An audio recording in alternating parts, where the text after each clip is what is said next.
បាទសួស្តីបងប្អូនគ្នាឥឡូវនេះខ្ញុំមាន motor ស្វានមានប្រព័ន្ធបុកពី model របស់ Makita មកបង្ហាញជូនបងប្អូនគ្នាសម្រាប់មួយនេះគឺជា motor ស្វាន13លីបាទតកតងជាមួយនឹងលេខកូដគឺនៅផ្នែកខាងនេះគឺ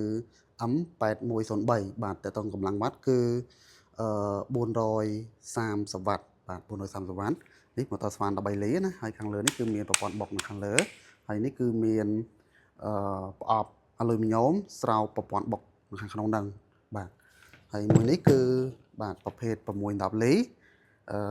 មានប្រអប់អាលុយមីញ៉ូមដូចគ្នាហើយលេខកូដ M8100 កម្លាំងវ៉ាត់គឺ710វ៉ាត់ណាហើយ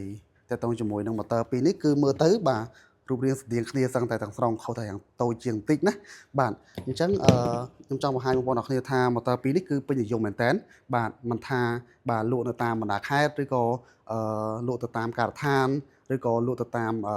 តើតើជាមួយសិប្បកម្មក៏យើងលក់បានច្រើនមែនទែនអញ្ចឹងចង់ឲ្យបងប្អូនអរគ្នាឃើញពីរូបរាងជាក់ស្ដែងនេះកុំឲ្យទិញប៉ះចំរបស់ខ្លាំងខ្លាយអញ្ចឹងបើសិនជាបងប្អូនអរគ្នាត្រូវការព័ត៌មានបន្ថែមអាចឆាតសួរបានបាទសូមអរគុណ